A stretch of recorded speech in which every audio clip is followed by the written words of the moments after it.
So this video is talking about sitting on cash. So why would somebody right now be sitting on any cash in the bank? It sounds like cash for most of us who actually up until recently, maybe in the last 10 years or so, I didn't realize how inefficient holding cash was. And then actually the rich people do not hold cash at all. They might be cash rich, but they don't hold it because ultimately with inflation right now are around 8 to 10%, depending on which figures you work with, you are depreciating the cash value by that number. So let's say it's 10%, you've got 100 grand in the bank.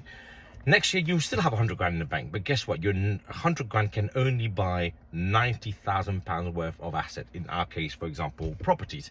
So the idea that you're sitting on cash and thinking you're rich is completely wrong, actually, and I don't want to mince my words around it. So holding cash is the worst thing you can do. What you have to do is to do something with it, whether it's investing it in certain type of assets, whether that is shares, properties, anything that's going to at least appreciate to the rate that you are losing via inflation, or you invest it with companies like us, Quiddity Capital, so where we are actually paying a very high return compared to what you would normally get in a bank. For example, right now, even the interest rate is pretty high, we will still beat it. So why don't you think about co-investing with us, either to learn about how property strategies work, and you co-invest with us as a joint partner, learn the actual investment part of it, the development part of it, whatever you think